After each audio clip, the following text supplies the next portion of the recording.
Hari ini bisa dilalui, Pak. Bisa dilalui, bisa dilewati ya. Kenapa kita bisa melewatinya? Karena ada Tuhan jamah kita semua.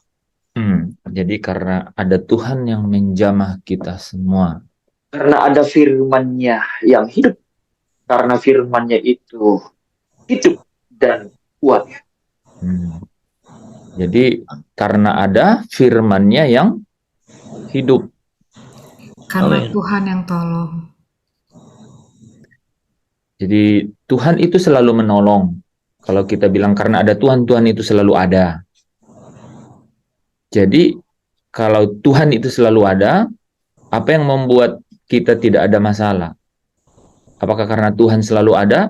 Tuhan selalu ada. Tapi kadang-kadang kita tidak bisa melewati, kita tidak berkata bisa melewati. Padahal Tuhan selalu ada. Jadi kalau kita bilang karena Tuhan ada, tidak relevan kan? Karena Tuhan selalu ada. Atau kita bilang karena Tuhan menolong, Tuhan selalu menolongku, kan selalu menolong. Gitu. Nah, jadi apa dong sebenarnya? Firman-Nya yang hidup Jadi dan itu yang kita jelaskan kemarin kan. Jadi ketika Yesus, jangan kita dulu nih ya. Ketika Yesus mengikuti, menuruti, taat pada kehendak Bapaknya, maka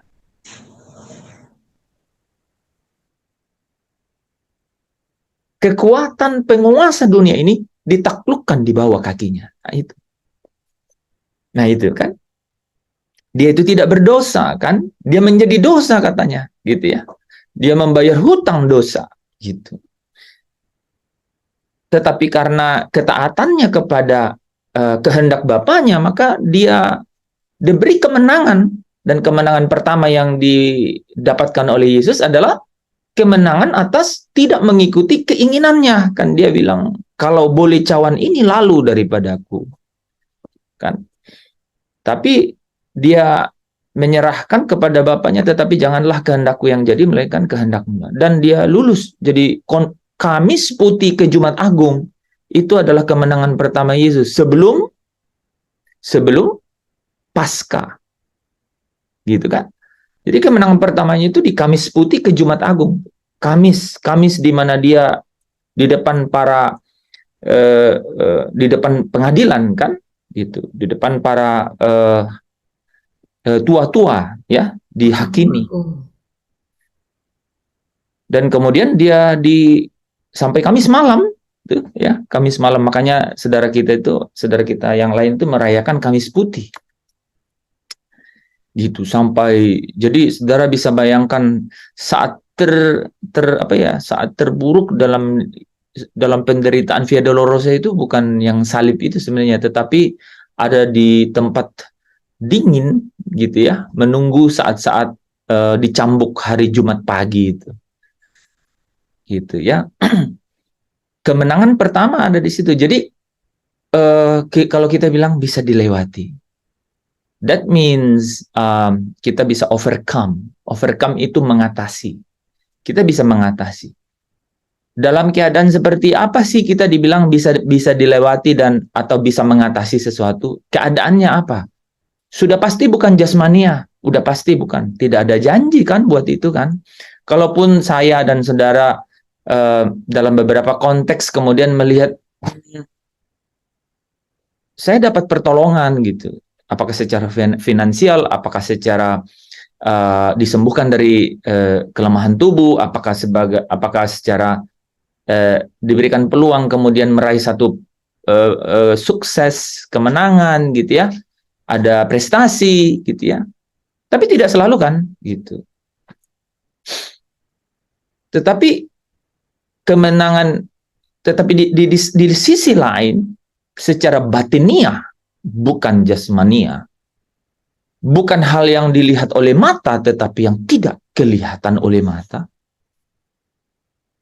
Makanya Paulus bilang, kami tidak. Dia bilang apa? Kami tidak mencari hal yang kelihatan oleh mata. Karena yang kelihatan oleh mata itu sementara gitu. Tapi kami menaruh gitu ya, harapan kami kepada hal-hal yang tidak kelihatan oleh mata. Dalam situasi, dalam suasana seperti itulah, kemudian dikatakan damai sejahtera Kristus itu memerintah di dalam hati kita. Jadi firman itu benar-benar memang harus hidup, saudara. Jadi kalau kita katakan bisa dilewati, itu artinya firman yang hidup itu kuat dan bukan hanya terdiri dari perkataan, tetapi kuasa. Dan itu pasti indikator tolak ukur atau takarannya adalah manusia batiniah. Gitu. Sehingga kita akan semakin kaya kan gitu, semakin kaya. Nah, saudara, entah masih lama atau sudah dekat, kita akan pulang. Kita akan selesai di sini, kan? Dan manusia jasmaniah kita ini akan terpisah dengan kita, kan? Yang sesungguhnya. Sehingga sekali lagi, apakah masih lama atau sudah dekat? Satu keniscayaan bahwa harusnya yang menjadi the most important gitu ya, yang terpenting dan yang terutama. Kalau lagunya itu kan, yang terutama di dalam hidup ini meninggikan nama Yesus. Itu bukan maksudnya itu tulisan Yesus terus kita pasang di atas tempat paling tinggi di dalam rumah kita gitu ya, atau di dalam pikiran kita taruh nama itu paling tinggi. Enggak juga. Enggak juga. Saya pernah punya pemimpin rohani yang bilang bahwa suasana terbaik yang kamu harus miliki adalah bayangkanlah di dalam hatimu itu ada kursi, dan satu-satunya kursi tertinggi dalam hidupmu yang duduk di situ adalah Yesus. Saya pernah bayangkan begitu, dan kemudian terus apa setelah itu ya dalam pikirannya? Memang kita tidak ada yang menyangkalkan bahwa kita mau bilang bahwa yang terutama di dalam hidup ini itu meninggikan nama Yesus, itu nggak ada. We all say yes, yes, yes, yes, right? Say again with me, yes, yes, yes, yes, gitu kan? Pasti dong, pasti kan? Ya, setuju gitu, pasti setuju. Tapi apakah itu menjadi suasana sesungguhnya dalam hidup kita? Itu menjadi perkara kan? Itu yang harus kita perkarakan. Nah, hanya satu cara kan, hanya satu cara, hanya satu jalan gitu, hanya satu cara dan hanya satu jalan, yaitu jalan yang sudah dilewati oleh Yesus untuk dapat meninggikan nama Yesus itu di dalam diri kita, gitu. Hanya satu cara itu untuk kita bisa meninggikan Yesus dalam, yaitu apa? Yaitu mengikuti jalannya. Mengikuti jejaknya, gitu. Saya coba tanya, saudara, itu seperti sesuatu yang tidak umum, ya, seperti tidak umum kan? Bagaimana kita meninggikan Yesus dalam hidup kita? Kalau jawabannya adalah dengan cara mengikuti jejaknya, kenapa sampai jawabannya begitu? Karena kita belajar bagaimana Yesus ditinggikan. Coba kita baca satu ayat itu ya. Bagaimana Yesus ditinggikan? Siapa yang bisa baca?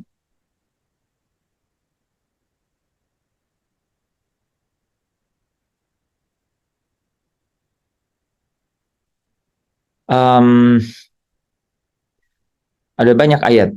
Coba kita baca Filipi 2 ayat 9.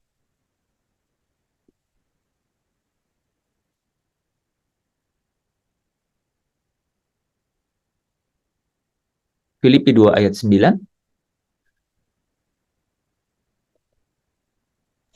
Ya, itulah sebabnya Allah sangat meninggikan dia dan mengaruniakan kepadanya nama di atas segala nama.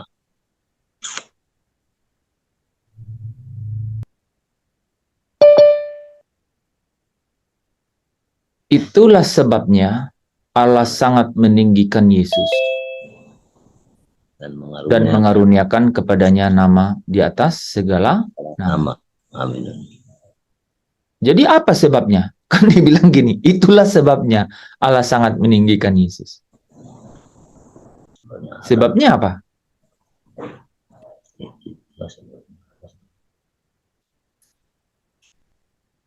Apa yang menyebabkan?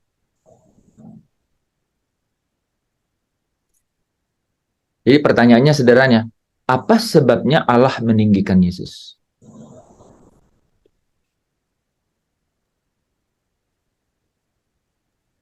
Nira, keras-keras suaranya. Oh.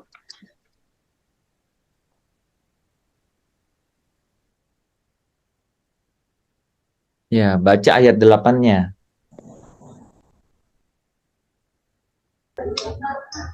Dan dalam keadaan sebagai manusia, ia telah merendahkan diri dan taat sampai mati, bahkan sampai mati di kayu salib. Oke, ya. Jadi, coba ya saudara. Jadi kalau kita berkata dalam hidup ini, yang terutama di dalam hidup ini, meninggikan nama Yesus. Terus kita bilang pengakuan iman rasuli. Aku percaya kepada Yesus Kristus, anak tunggal, yaitu Tuhan kita.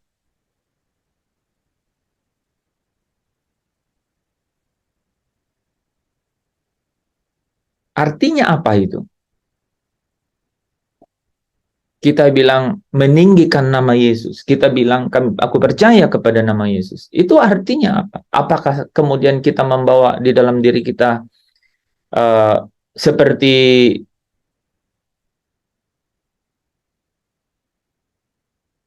satu komitmen gitu? Komitmen bahwa ya saya tinggikan nama dia, tidak ada nama yang lain. Di dalam kata-kata atau di dalam pikiran gitu? Rupanya kita sendiri bisa sadar gitu bahwa itu tidak mungkin. Hanya sekedar itu kan?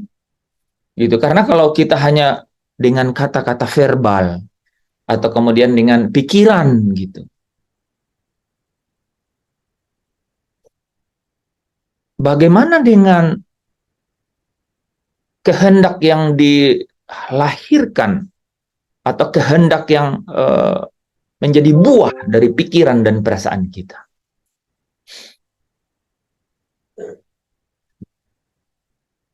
Kan itu yang menjadi ini ya, menjadi pertanyaan gitu. Menjadi pertanyaan. Padahal waktu kita nyanyi meninggikan nama Yesus, seolah-olah seluruh akal, seluruh hati gitu ya, segenap akal, segenap hati, segenap kekuatan bahkan gitu kan. Ya, yang terutama di dalam hidup ini meninggikan nama Yesus. Ya, sepertinya segenap akal, segenap hati, bahkan segenap kekuatan gitu. Nah, artinya lagu itu udah betul. Hanya kita memaknainya saja kan begitu. Nah, saudara, saudara, lebih jauh dari lirik lagu itu, memang inilah yang menjadi kebenarannya. Bahwa ketika kita meninggikan nama Yesus, maka kita harus tahu bagaimana nama Yesus itu sudah ditinggikan. Gitu. Dan yang menarik adalah kita belajar dari bagaimana Allah, Bapa, yang mengutus Yesus itu ke dalam dunia. Karena itu kan karya yang luar biasa kan. Allah karena kasihnya mengaruniakan anaknya yang tunggal, itulah kasih karunia, dan kemudian diutus. Yang menarik saudara kalau baca Galatia 4 ayat 4. Coba sepintas, ada yang baca Galatia 4 ayat 4. Cepat saja. Ada potongan yang bagus di situ. Galatia 4 ayat 4. Galatia. Ya, oke, Yanti. Galatia 4 ayat 4. Tetapi setelah genap waktunya, oke, maka teman-teman ya, setelah genap waktunya. Jadi ada waktu yang benar-benar Allah yang punya skenario. Lanjut. Maka Allah mengutus anaknya yang lahir dari seorang perempuan dan takluk kepada hukum Taurat. Oke, ada 3 potongan. Allah mengutus anaknya, kemudian diperanakkan dari perempuan, lahir dari anak saudara Maria, kemudian takluk kepada hukum Taurat. Jadi, dia diutus dulu atau lahir dulu? Ya, menarik. Jadi Allah mengutus dia dulu loh. Baru dia lahir. Jadi orang kan bicara, dia kan anaknya Maria. Lahir di kandang domba, manusia, betul. Tetapi dia juga adalah anak tunggal Allah. Bahkan dikatakan dia anak sulung Allah. Ya. Kenapa disebut begitu? Karena apa? Karena dia memang sudah menjadi anak tunggal Allah, ya, yang diutus kemudian diperanakkan, ya, diperanakkan melalui kandungan Maria oleh Roh Kudus. Nah, setelah dia ada di sini karena diperanakkan dalam daging oleh Roh Kudus, itu dibilang apa di bagian terakhir? Dan takluk kepada hukum Taurat. Nah, ini kalau saudara ingat Roma 8 ayat 3 dan 4, ini kan, nah, Allah mengutus anaknya ke dalam daging. Nah, itu ya. Jadi takluk kepada hukum Taurat. Coba baca ayat 5. Galatia 4 tadi. Ayat 5, ia diutus untuk menebus mereka yang takluk kepada hukum Taurat. Jadi tadi Allah mengutus dia supaya apa? Supaya dia ini diutus kepada mereka yang takluk kepada hukum Taurat. Jadi semua orang gitu. Lanjut. Supaya nih. Jadi ini semua skenario-nya. Supaya apa? Supaya kita diterima menjadi anak. Ya, supaya kita diterima menjadi anak. Jadi ini karya ini luar biasa dan tidak tergantikan. Kenapa? Karena inilah pendamaian Allah dengan dunia melalui Yesus. Gitu. Pendamaian Allah dengan dunia, ya. Pendamaian Allah dengan dunia atau pendamaian dunia dengan dirinya, gitu ya, di dalam Kristus. Menjadi kembali memiliki hubungan, kembali memiliki kemungkinan gitu untuk ya bersama-sama dengan Allah selama-lamanya. Itu adalah kebersamaan yang tidak dapat digantikan oleh apapun gitu. Karena apa? Karena itu adalah kemuliaan selama-lamanya gitu ya. Tidak ada lagi maut. Air mata tidak akan ada lagi. Duka cita, ya, tidak akan ada lagi. Segala sesuatu yang ada di langit yang pertama dan bumi yang pertama itu akan berlalu, gitu. Dengan apa, saudara? Dengan apa? Dengan setiap manusia, ya, dengan setiap manusia yang dapat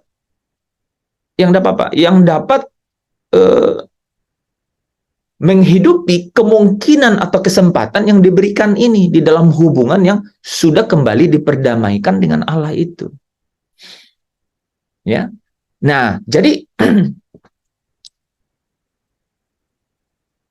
jadi Allah meninggikan Yesus, ya. Allah meninggikan Yesus karena Allah karena apa? Karena Allah yang mengutus Yesus di dalam daging, ya, yaitu menjadi manusia. Ini adalah Allah yang kemudian melihat apa? Melihat perjalanan atau jejaknya Kristus. Ini menjadi sangat penting, teman-teman. Kenapa? Karena tidak ada standar moralitas yang lain gitu. Makanya Yesus katakan, akulah jalan gitu. Kita nggak bisa definisiin jalan yang lain. Jadi kalau kita katakan kebenaran itu apa? Kebenaran itu ya tidak ada definisi yang lain. Kebenaran itu definisinya how Jesus going atau bagaimana Yesus menyelesaikan perjalanannya. Itulah jalan itu. Ya, tidak ada jalan yang lebih sederhana dari itu. Tidak ada jalan yang disimplifikasi atau disederhanakan. Tidak ada shortcut atau tidak ada jalan pintas untuk itu. Tapi jalannya adalah jalan yang Yesus sudah lewati itu. Nah, itulah yang dapat membuat kita, gitu ya, dapat membuat kita juga bersama-sama dengan Kristus mengikuti jalannya, ya, sampai kita bersama-sama dapat mencapai kemuliaan yang juga Yesus Kristus itu terima, gitu. Nah, teman-teman, kita tidak akan bergairah dalam perjalanan kekristenan kita mengikut Yesus kalau kita tidak punya arah dan akhir. Double A ya, biasanya baterai itu yang ada AA gitu. Ya, arah dan akhir. Arahnya itu ya jalannya, yaitu Yesus. Tapi akhirnya itu bukan Yesus. Ini saudara harus tangkap tuh. Ya, banyak orang yang selalu berpikir arahnya itu Yesus, akhirnya itu Yesus. Arahnya itu Yesus, dialah jalannya. Tapi akhirnya itu adalah apa, saudara? Pasti takut jawabnya. Bapa, betul. Akhirnya itu. Karena Bapa lah yang kemudian memanggil kita di dalam Kristus datang kepada kemuliaannya. Ya. 1 Petrus 5 ya, ayat 10. Allah yang adalah sumber damai sejahtera dan kasih karunia, yang memanggil kamu dalam Kristus kepada kemuliaannya, akan menopang, akan meneguhkan, akan apa lagi? Siapa yang hafal?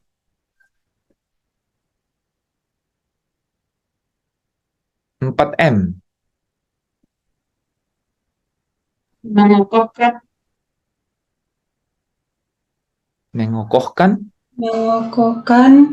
meneguhkan, menguatkan, melengkapi. Oh. Melengkapi, meneguhkan, menguatkan, dan mengokohkan. Ya, ya. Jadi dia sendiri akan melengkapi, meneguhkan, mengokohkan, menguatkan, baru mengokohkan. Menguatkan. Oke. Jadi melengkapi, meneguhkan, menguatkan, mengokohkan. Ya, betul ya. Melengkapi, meneguhkan, menguatkan, mengokohkan. Ya. Apakah saya benar? Betul. Betul. Setelah sesudah kamu menderita. Sesudah kamu menderita seketika lamanya. Sesudah kamu menderita seketika lamanya. Teman-teman bayangkan itu ya, menderita seketika lamanya. Ini kata-kata ini diselipkan sepotong, tapi maknanya hampir keseluruhan kehidupan kita. Dan jujur, kita itu sering sekali ingin escape. Escape itu menghindar dari itu. Padahal tidak ada cara lain, tidak ada cara lain untuk mencapai akhir, yaitu rumah Bapa itu, kecuali caranya Yesus. Nggak ada cara lain. Ya, nggak ada cara lain. Nih, oke, kalau saudara tidak percaya dengan saya, itu tidak masalah sama sekali. Tapi percayalah dengan Alkitab. Ibrani 2 ayat 10. Sorry. Bentar. Ya, benar. Belum. Bukan itu.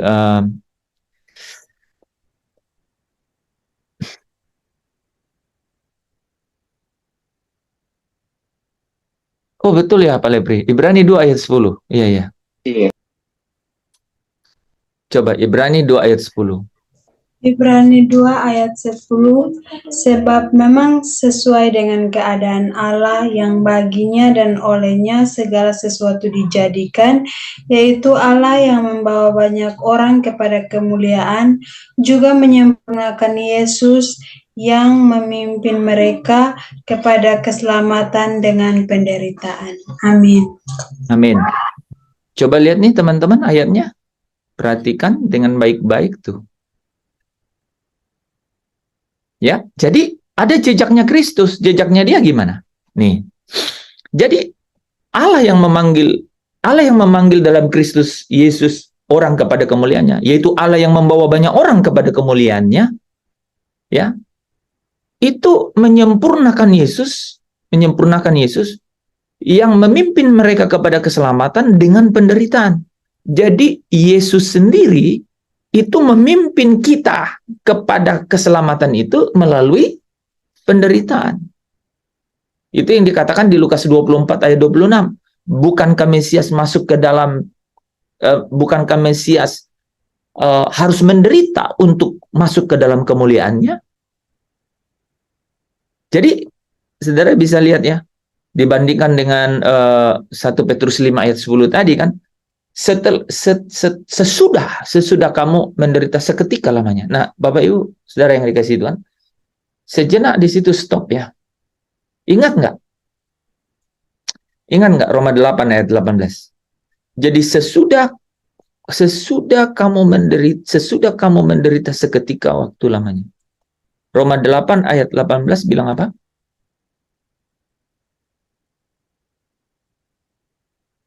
Penderitaan zaman sekarang ini ya tidak dapat dibandingkan dengan kemuliaan yang akan dinyatakan kelak. Ya, coba baca. Roma 8 ayat 18, sebab aku yakin bahwa penderitaan zaman sekarang ini tidak dapat dibandingkan dengan kemuliaan yang akan dinyatakan kepada kita. Iya. Jadi coba satu orang juga buka 2 Korintus 4 ayat 17. Jangan nyanti supaya nanti kita ini ganti-ganti ya. 2 Korintus 4 ayat 17. Kalau bisa cowok ya. Di sini cowok hanya ada 2 orang ya. Saya dan Pak Lep. Bukan ya, ada Yandri, ada Pak Daniel. Ada bukan. Dorcas enggak ya. Dorcas itu woman. Yes, you are a woman, right? Kado. Coba, siapa yang siap? Pak Daniel atau Mas Yandri? 2 Korintus 4 ayat 17.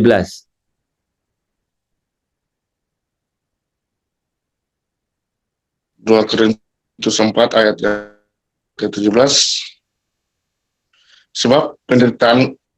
Sebab penderitaan ringan yang sekarang ini mengincarkan bagi kita kemuliaan kekal yang melebihi segala galanya, jauh lebih besar daripada penderitaan kami.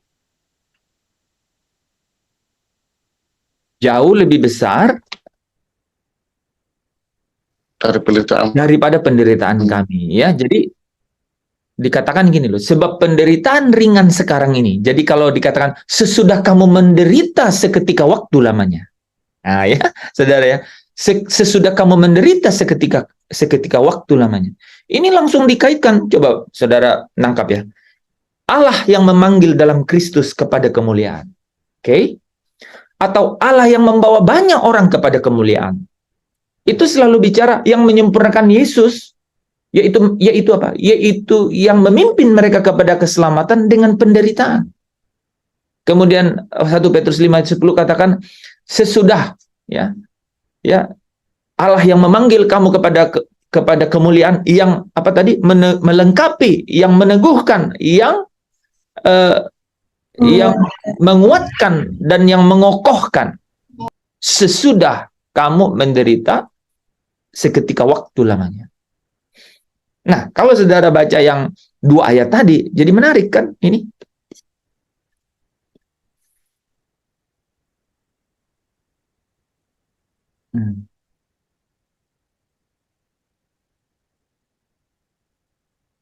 Ya.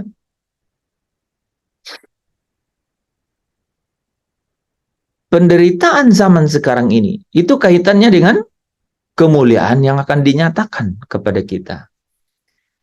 Penderitaan ringan sekarang ini, itu yang menarik di 2 Korintus 4 ini sebenarnya sangat menarik. Saudara bisa lihat ya, aktif sekali loh saudara. mengerjakan bagi kami. Ya, jadi saudara lihat ya, penderitaan itu mengerjakan bagi kami kemuliaan kekal yang melebihi segala-galanya, jauh lebih besar daripada penderitaan itu sendiri. Ini saudara ya. Jadi makanya Yakobus pasal 1 katakan, anggaplah sebagai kebahagiaan kalau kamu itu jatuh dalam berbagai-bagai pencobaan. Di dalam keadaan seperti itu, di dalam suasana seperti itu. Jadi kembali kita kepada fokus ya. Jadi akhir itu rumah Bapa. Ya, makanya kita harus benar-benar, jangankan saya dan saudara yang bicara di sini. Yesus sendiri berkata apa saudara? Berdoalah demikian Bapa kami yang di surga. Jadi fokus kita itu kepada Bapa di surga, gitu ya. Bapa yaitu penguasa satu-satunya, kemana ya, kemana seluruh haluan ini diarahkan, saudara. Nah, Thomas bilang gini, kami tidak tahu jalan ke situ. Mungkin saudara dan saya ada yang bilang begitu, kami tidak tahu jalan ke situ. Ya, makanya di situ Yesus katakan di Yohanes 14 ayat 6, akulah jalan. Ya, dan ketika Yesus katakan aku adalah jalan, itu artinya apa? Yesus itulah arahnya. Kita ke Yesus katakan di Matius 11 ayat 29, pikulah koko yang kuberikan kepadamu. Artinya apa? Pakailah arah, pedoman, simeon, ya, arah. Ya. Arahnya itu adalah jalan, yaitu apa? Yaitu jalan yang Yesus sudah lewati. Nah, itulah jejaknya, saudara. Ya. Itulah jejaknya. Coba saudara baca di 1 Petrus 2 ayat 21. Kalau saya tidak salah ya. 1 Petrus 2 ayat 21. Ya, teladan dan jejaknya itu. Nah, muncul juga kata yang sama ya. Oke, saya munculin di layar supaya kita bisa lihat sama-sama ya. Nih saudara ya. Ini kan semuanya sama nih, tapi di ayat ini juga mirip. Sebab untuk itulah kamu dipanggil. Saudara, saya tanya sekarang, kita dipanggil untuk apa?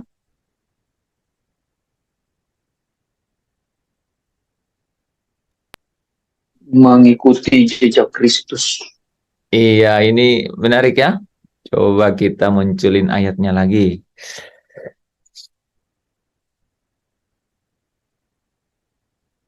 Ayo beberapa jawaban supaya lebih seru. Supaya pilihan gandanya udah tahu besok mana yang benar.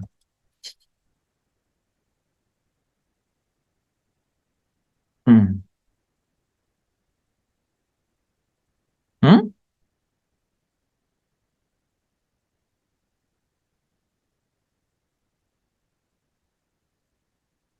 Kita dipanggil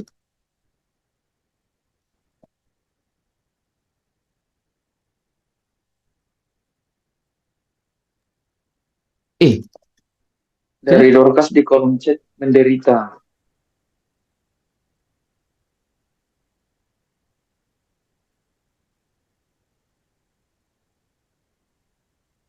oh ini tadi ya, 1 Petrus 2.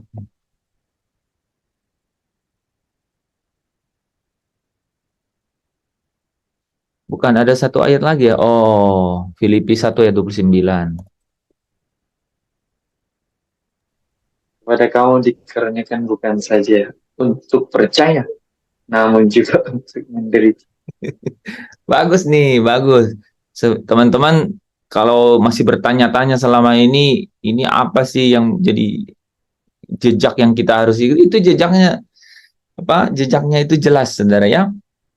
Tapi kita harus tahu ya, arahnya, jangan cuman arahnya yang kita tahu, tapi akhirnya juga kita harus tahu. Memang arahnya di sini kan, ya. Nih, ya, sebab untuk itulah kamu dipanggil, ya. Yaitu apa? Kristus telah menderita untuk kamu yang telah meninggalkan teladan supaya kamu mengikuti jejaknya. Makanya di sini dibilang bukan saja untuk percaya tapi menderita. Jelas ya? Alkitab menjelaskan Alkitab. Saudara, ya. Jadi yang paling benar itu adalah Alkitab menjelaskan Alkitab, tuh saudara, ya. Nih, ya. Jadi kita dipanggil itu, ya. Ini salah ayat ini.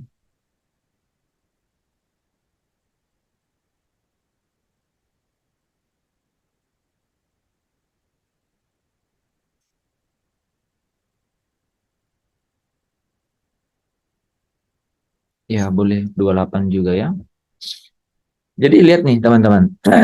Yang kita tahu selama ini nih. Ini nih kita yang tahu ini. Jadi kita itu dipanggil itu untuk menjadi serupa dengan gambaran anaknya. Betul nggak? Ya. Kita itu dan Allah mendatang kebaikan mereka mengasihi dia, mereka yang terpanggil menurut rencana. Ya. Yaitu mereka yang dipilihnya, ditentukannya untuk menjadi serupa dengan gambar anaknya. Betul nggak? Nah, artinya apa? Gambaran anaknya itu menderita kan? Kristus telah menderita bagi kamu, maka kamu benar dipanggil supaya mengikuti jejaknya. Ya, jadi bukan hanya percaya, tetapi menderita. Itu arahnya kan? Itu bagaimana Yesus, jejaknya Yesus. Tapi, ini saudara, Allah itu yang telah memanggil kamu. Jadi siapa yang memanggil kita, saudara? Yesus apa Allah yang memanggil kita? Allah. Bapak atau Yesus, Bapak atau Allah kan? Allah Bapak akan yang memanggil kita nih, Allah kan? Allah yang memanggil, Allah memanggil, ya. Kalau di sini dikatakan untuk itulah kamu dipanggil oleh siapa?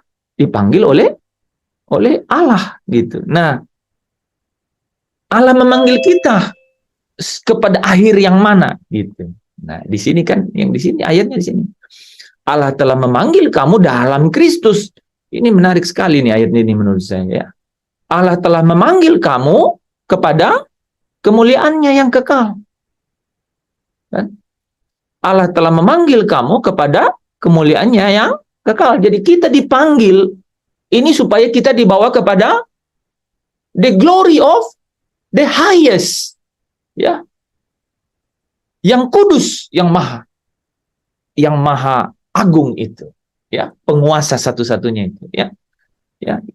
Tetapi cara manggilnya adalah di dalam Kristus, gitu, ya, di dalam Kristus. Oke? Nah, di dalam Kristus itu adalah arahnya, saudara. Makanya Yesus bilang, akulah jalan, gitu, ya. Diperkuat ya, Allah, ya, memanggil, ya, memilih, menentukan supaya kita menjadi serupa dengan gambaran anaknya. Ya. Oke, jadi Allah memanggil kita kepada kemuliaan. Kita dipanggil kepada kemuliaan. Itu adalah akhirnya, gitu kan? Nah, arahnya itu adalah jalannya, kan gitu. Dan jalannya itu adalah jejaknya Kristus, gitu. Nah, jejaknya Kristus ini kita sudah baca di beberapa ayat tadi ya, sebenarnya. Bukan hanya kita percaya kepada dia, bahwa dia adalah yang sudah menang. Ya. Kenapa saudara percaya kepada Kristus? Nah, ini menarik. Kenapa saudara percaya kepada Kristus?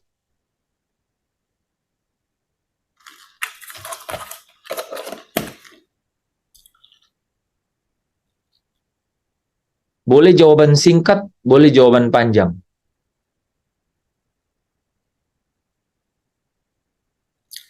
Karena kasih karunia, Pak. Kan kasih karunia itu dari Kalau Allah. sendiri nggak akan bisa ngerti, Pak, nggak akan bisa mengasihi Yesus. Enggak, gini, pertanyaan saya ulang ya. Kenapa saudara percaya kepada Yesus? Bu Esther bilang karena kasih karunia. Kasih karunia itu dari Allah. Nah, tapi kenapa percaya kepada Yesus? Kan yang ditanya kenapa percaya kepada Yesus.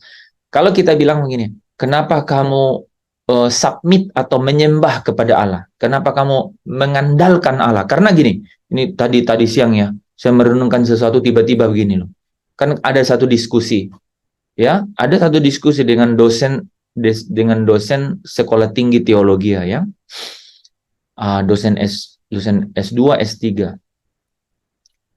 antara mana yang lebih penting Alkitab atau akal budi. Terus kalau orang sakit itu seharusnya mikirin ke rumah sakit atau mikirin ke rumah Bapa.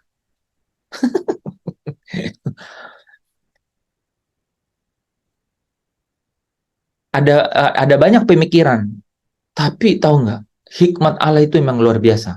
Hikmat Allah itu apa sih, saudara? Allah itu adalah hikmat itu sendiri. Itu adalah hikmat Allah. Allah itu adalah hikmat sendiri. Jadi dia menyatakan hikmatnya dengan gini, terkutuklah orang yang tidak mengandalkan Tuhan. Nah, itu jadi asal mulanya dari situ kan. Terkutuklah orang yang tidak mengandalkan Tuhan. Terkutuklah orang yang mengandalkan manusia. Jadi bukan masalah ke dokter dulu, atau dokter itu masih kita bisa ke dokter, bukan. Terkutuklah orang yang mengandalkan manusia, yang tidak mengandalkan Allah terkutuk gitu. Jadi kembali ke situ ya. Kita itu mengandalkan Tuhan, ya. Kita itu mengandalkan Allah, gitu ya, mengandalkan Allah.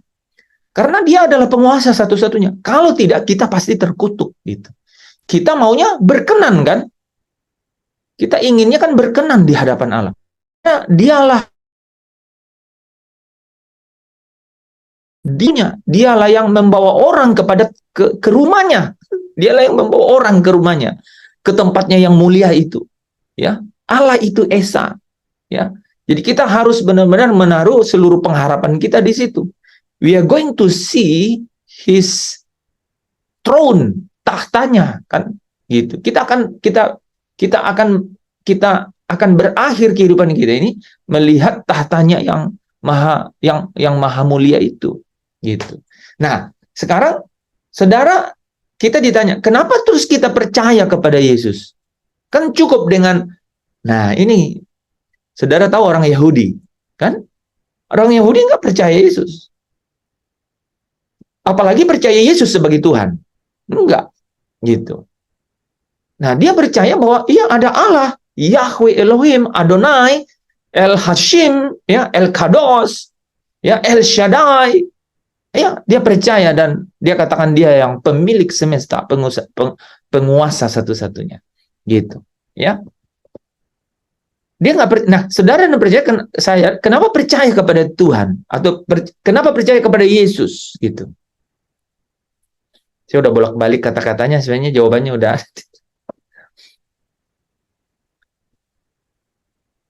Enggak, kenapa kita ditanya kenapa percaya gitu? Kenapa saya percaya? Kan gini saudara. Apa yang menyebabkan saudara bisa percaya kepada Yesus?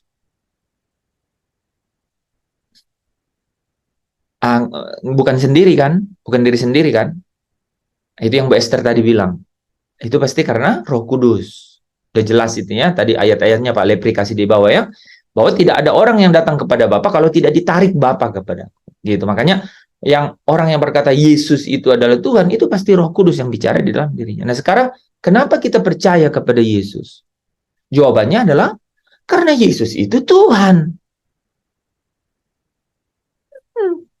Karena Yesus itu Tuhan. Nah, saudara pasti bayangkan, itu gampang sekali jawaban. Coba, waktu kita katakan Yesus itu Tuhan, kan sekarang kita sudah mengerti, oh rupanya Allah membuat Yesus menjadi Tuhan, karena Allah itu meninggikan Yesus, dan Allah meninggikan Yesus itu menjadi Tuhan, memberikan kepadanya kemuliaan itu, karena apa? Dia telah taat, bahkan sampai mati, dan mati di atas kayu salib.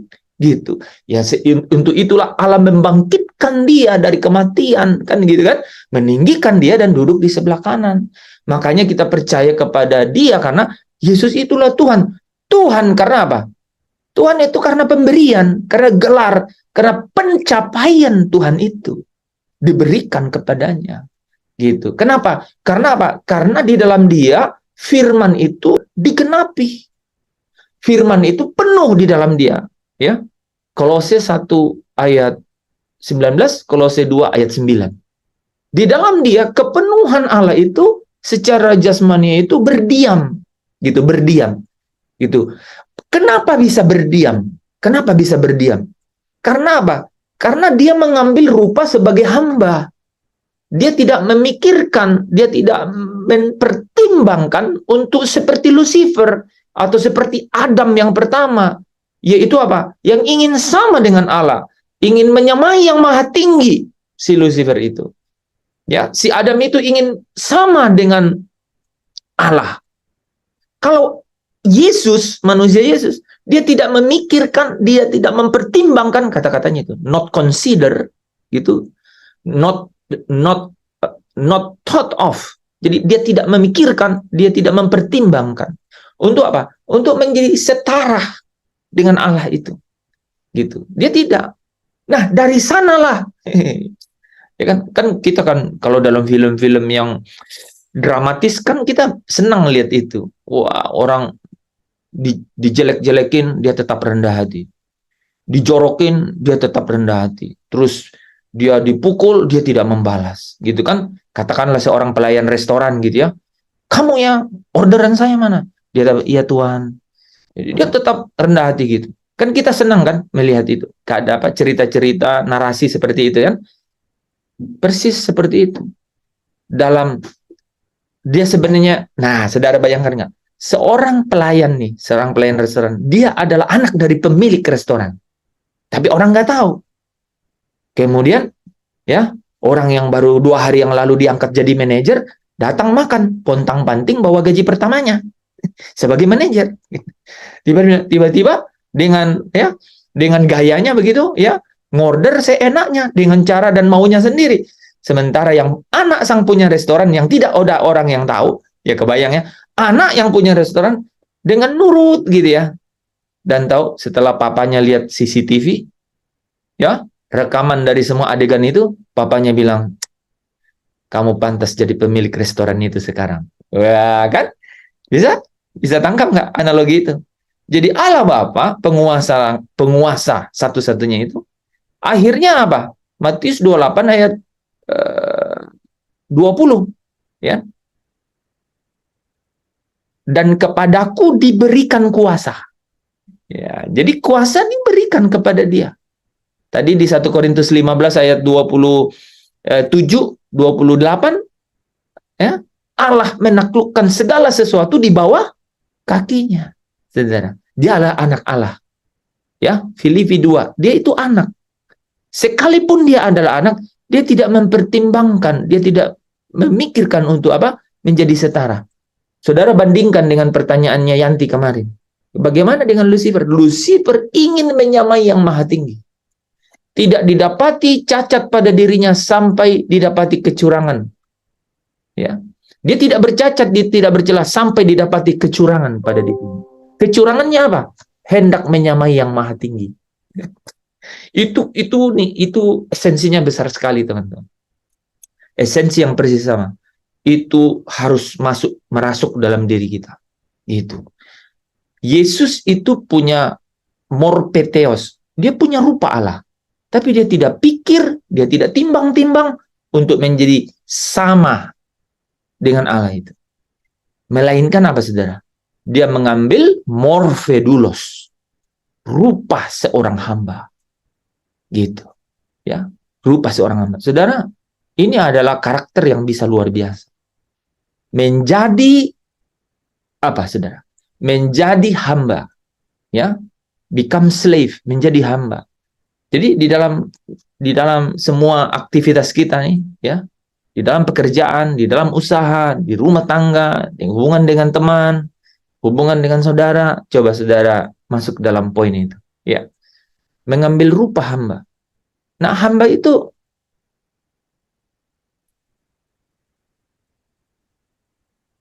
hanya bisa dijelaskan kalau ada Tuhan. Hamba itu hanya bisa dijelaskan kalau ada Tuhan. Jadi kalau kita mengambil rupa sebagai hamba, berarti kita pasti punya Tuhan, kan? Nah, tuannya saya dan saudara siapa? Kristus. Jadi kita adalah hamba dari Tuhan itu. Makanya seorang Kristen disebut hamba Kristus. Apa ciri dari hamba Kristus?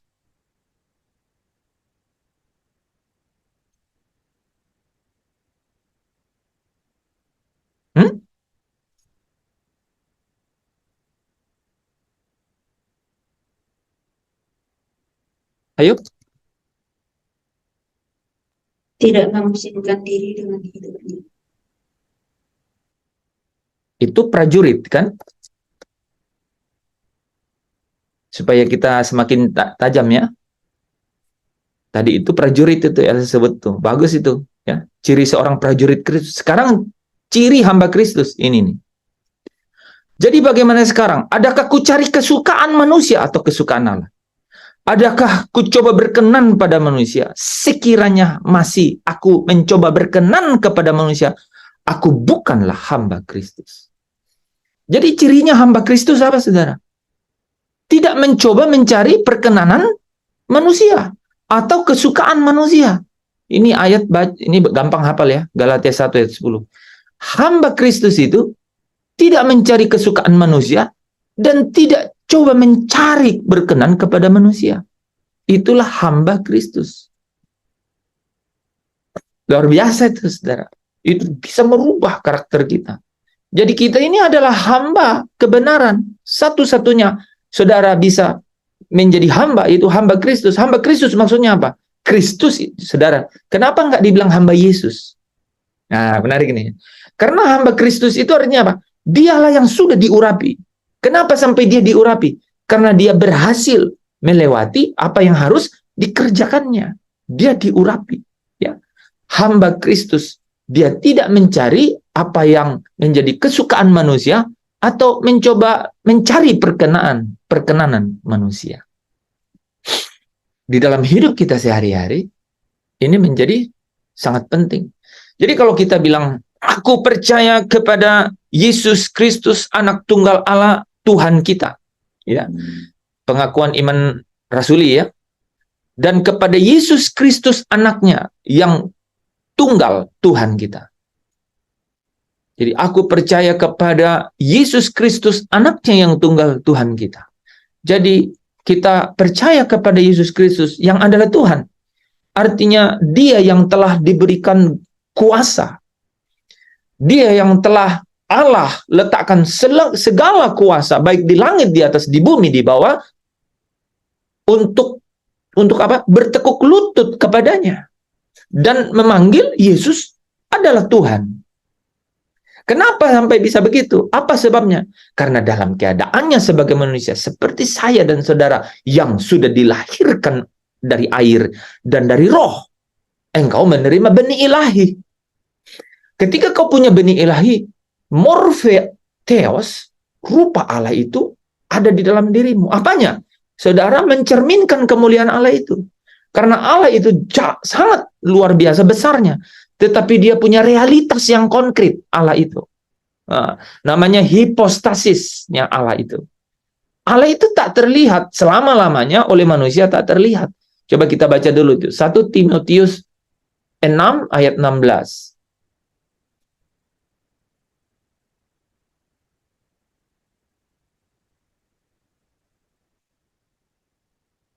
Siapa yang bisa baca? Teman-teman yang punya pertanyaan silakan di kolom chat. Kita paling 5 menit lagi selesai. 1 Timotius 6 ayat 16. Ya.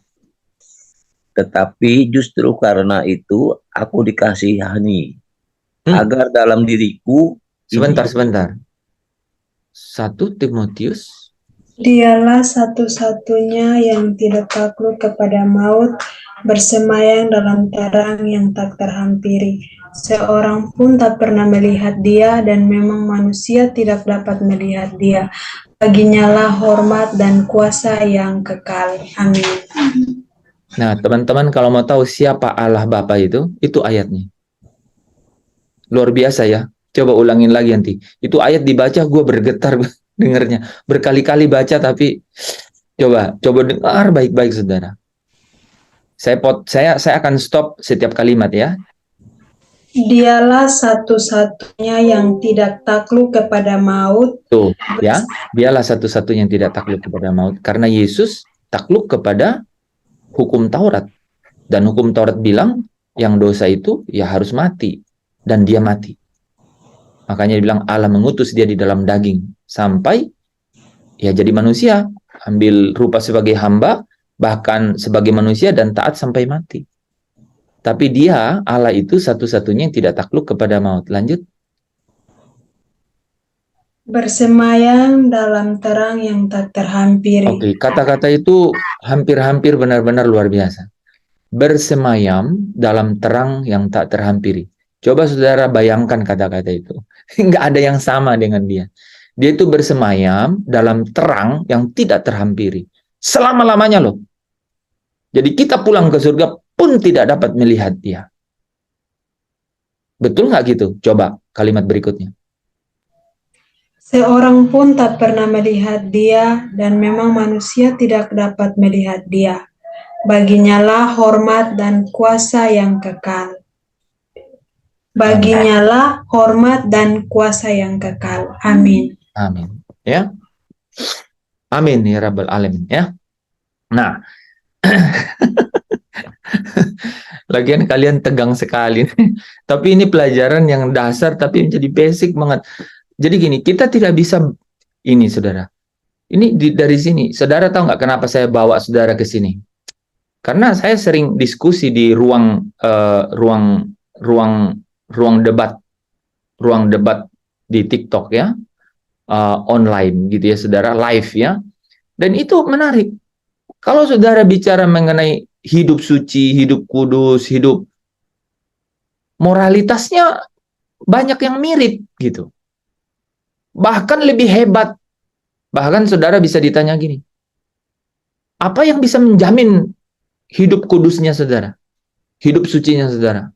Apa yang menjamin bahwa hidup saudara itu bisa benar-benar baik, berkenan gitu, diterima? Apa? Jaminannya apa?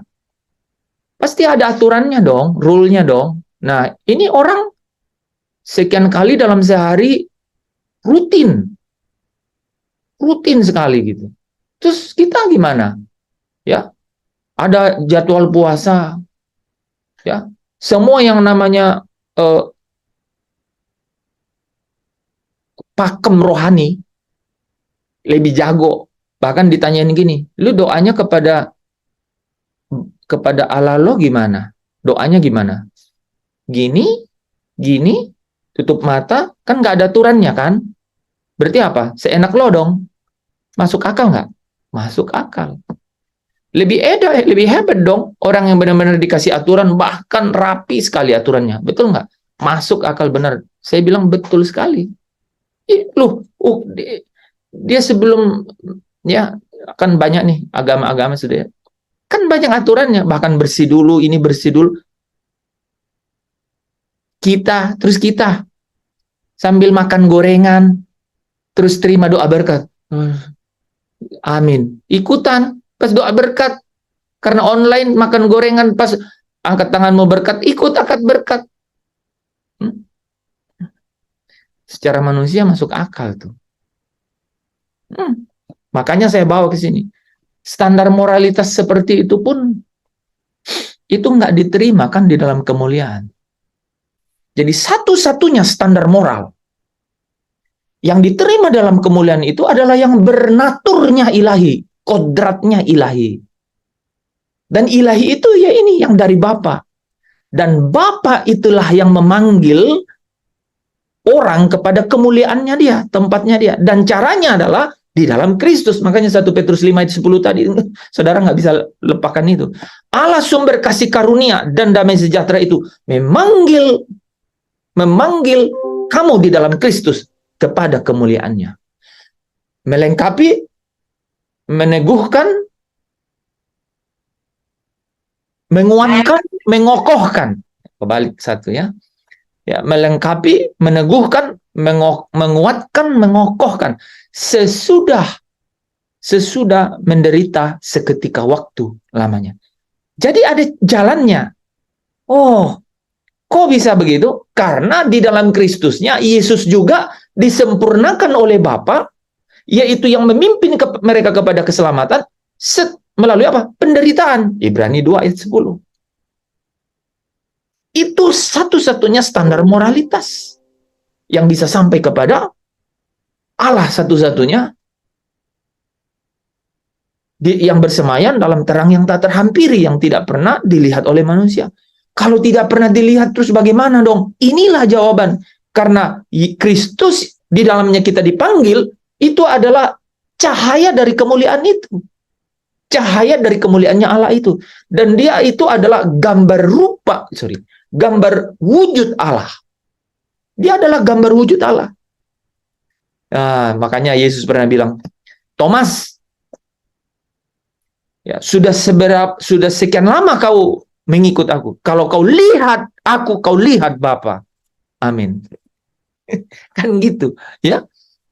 Nah, saudara, jadi jangan bilang kalau kau lihat aku, Yesus berkata kau lihat Bapa. Oh, Yesus itu Bapa. Iya, pikirannya nggak kaya. Nggak kaya kan? Kenapa? Kan dibilang Allah memanggil kita dalam Kristus kepada kemuliaan. Ya kan? Nggak mungkin Allah itu Kristus kan? Benar nggak? Gitu. Jadi kalau dia bilang, kalau kau lihat aku, kau lihat Bapa. Maksudnya apa? Nah, coba ada nggak yang jawab nih? Ini catatan ini penting ya. Kalau kau lihat aku, kau lihat Bapa. Kenapa dia bilang begitu? Kolose. Ya, ada dua jawabannya. Karena karena apa? Karena Yesus itu adalah cahaya kemuliaan dari Bapa. Ibrani 1 ayat 3. Dia adalah gambar wujud Allah. Nah, kata-kata hipostasis itu, saudara, kata wujud di situ itu kalau saudara lihat akar kata Yunaninya itu adalah hypostasis. Artinya apa hypostasis itu? Itu adalah realitas yang konkret. Realitas yang konkret. Ini kata-kata saya setelah keluar nggak berbentuk apa-apa. Nggak ada di mana-mana. Tapi ketika firman yang saya sebut, Bu Esther dengar, Bu Esther menyatu di dalam satu konteks kehidupannya, kemudian dia akhirnya mengandalkan Bapa karena firman itu, maka firman itu memiliki realitas konkret dalam dirinya. Hypostasis dalam dirinya. Makanya saudara, kata iman adalah dasar. Kata dasar itu juga artinya hypostasis. Realitas yang konkret. Iman tak kelihatan, tapi iman itu sebenarnya real. Yaitu apa? Ada. Nggak kelihatan, tidak kelihatan. Tapi ada. Allah tidak kelihatan, tapi hypostasisnya itu adalah Yesus. Kelihatan. Gitu saudara ya. Jadi moralitasnya kita nih, moralitasnya ya, kita gampang sekali di ini loh saudara. Kita gampang sekali bilang, wah kalian benar-benar nih agamamu suka-sukamu ya. Karena bilang doa adalah nafas doa. Kamu benar-benar udah kamu lebih Allah dari Allah. Doa gimana? Nggak ada kan gini. Katanya doa di mana-mana aja. Allah ada di mana. Jadi coba bayangkan saudara. Ya. Jadi hal itu jadi penting kita benar-benar pahami dan enggak kita yakini dulu. Kalau kita yakini kita bisa bicara gitu. Ya. Pembicaraan kita ini arahnya selalu dua. Pertama adalah karena memang kita ingin dibawa Allah kepada kemuliaan itu dan satu-satunya jalan adalah apa? Kamu harus ikuti jejak Kristus. Yang kedua apa? Kamu harus jadi saksi yang setia. Jadi Elsa, ini ada arti dua dari kata ada ekosistem kedua dari kata setia ya. Jadi setia itu memang harus sampai mati baru tahun setia. Tapi ya kata setia yang kedua itu adalah kita harus jadi saksi yang setia. Apa yang dimaksud saksi yang setia? Nah, Yesus dalam kitab Wahyu 2 kali dia disebut dia adalah saksi yang setia. Maksudnya apa? Dia adalah menjadi kesaksian. Saya ulang saudara ya. Saksi yang setia itu adalah apa? Dia menjadi kesaksian bahwa firman itu benar-benar dapat memancar keluar dari seseorang sehingga dia menjadi cahaya kemuliaan. Itu maksudnya saksi yang setia. Jadikanlah hatimu, pikiranmu yang melahirkan satu kehendak yang nyata dalam perbuatan menjadi cahaya atau pancaran cahaya kemuliaan. Kamu akan menjadi saksi yang setia. Sama seperti Yesus adalah saksi yang setia. Saya ingat itu ada lagu Bu Esther mengenai firman.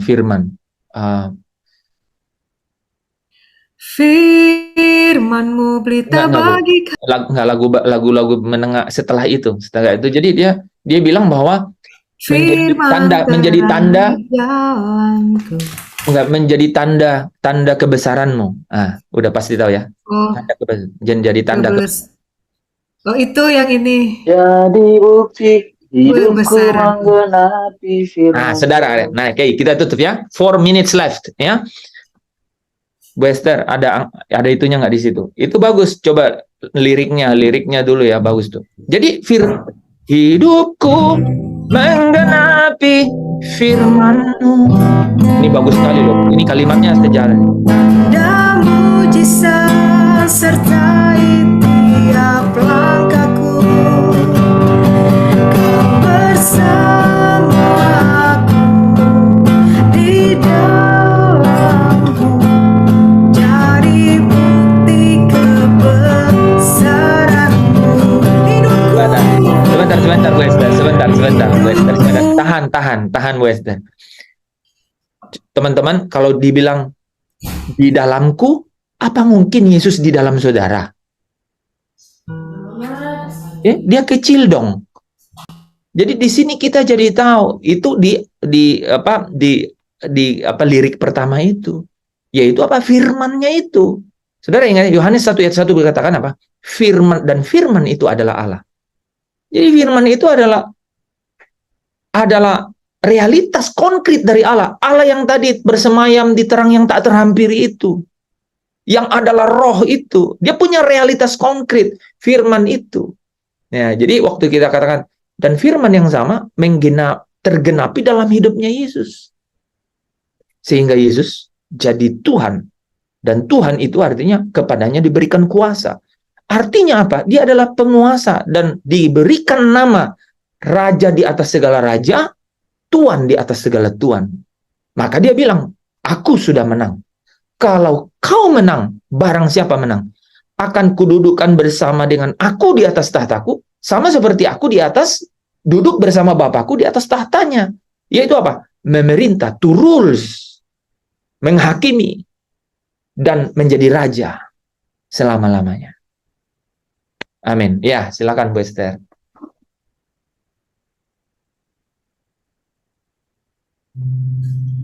Tuhan, Kau setia.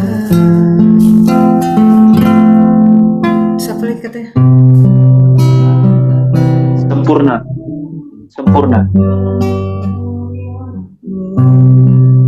Terus, Kau sempurna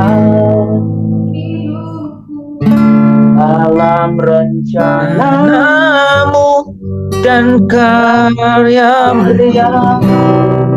bantu deh. ku serahkan.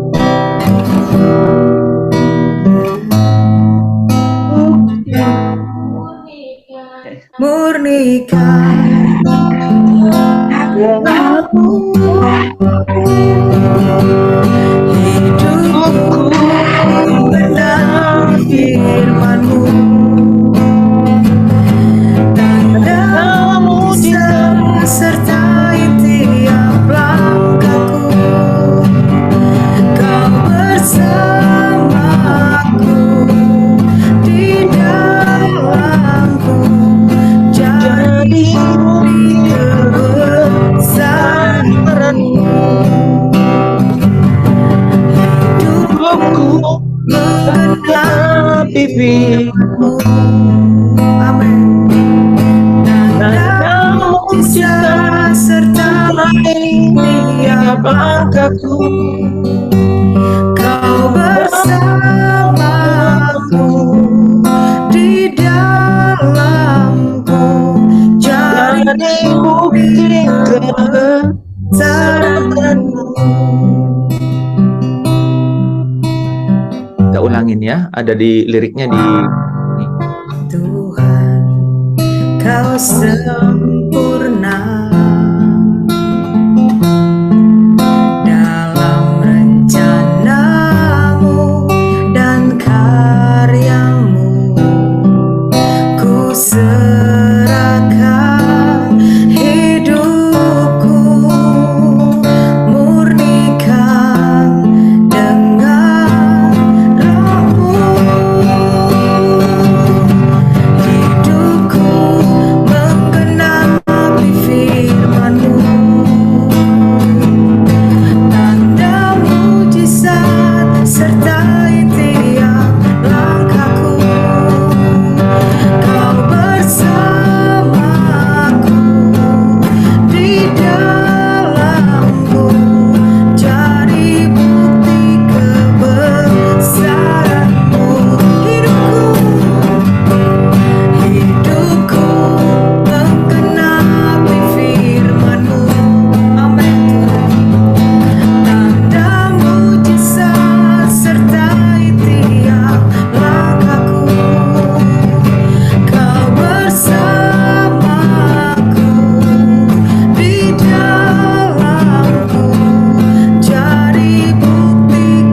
Amin, amin. Haleluya. Jadi saudara, kalau kita berkata hidupmu, hidupku menggenapi firman-Mu, itu artinya kau bersamaku di dalamku jadi bukti. dan jadi bukti kebesaran-Mu. Saya ulang saudara ya. Kalau kita bilang firman-Mu, hidupku itu menggenapi firman-Mu, itu artinya itulah yang kita katakan kau bersamaku dan kau di dalam, dan menjadi saksi setia, jadi bukti akan kebesaran-Mu. Saudara mau jadi saksi setia, jadi tanda kebesaran Tuhan. Itu adalah bukti bahwa hidupmu menggenapi firman-Nya itu. Amin. Kita doa. Kami mengucap syukur untuk setiap kebenaran yang boleh kau hadirkan, boleh nyata di setiap tempat di mana hamba-hambamu hadir di dalam Zoom Fellowship ini, Tuhan. Kami percaya, hamba percaya, sungguh firman-Mu itu adalah pilar yang menjadi soko guru tempat kami berpijak di tengah dunia yang sedang hilang dengan segala keinginannya ini. Tetapi satu hari, kepada setiap orang-orang yang sungguh-sungguh mengandalkan dan menaruh harapnya kepada Engkau, Engkau akan membawa mereka untuk dipermuliakan bersama-sama dengan Putra Tunggal-Mu, Yesus Kristus, yang adalah Tuhan, Raja di atas segala raja, Tuhan di atas segala Tuhan. Terima kasih Bapa. Hanyalah bagi-Mu kemuliaan untuk selama-lamanya. Kami tinggikan, agungkan nama-Mu di dalam hidup kami, dengan jalan hidup sama seperti ikut jejak Kristus, hidup di tengah-tengah dunia ini. Terima kasih Bapa. Di dalam Kristus Yesus kami datang kepada-Mu Tuhan, penyelamat, penebus kami, juru selamat kami yang setia. Kami mengucap syukur dan berdoa. Saudara yang percaya, yang diberkati bersama dengan saya, katakan amin. Amin. Amin. Amin. Amin. Terima kasih.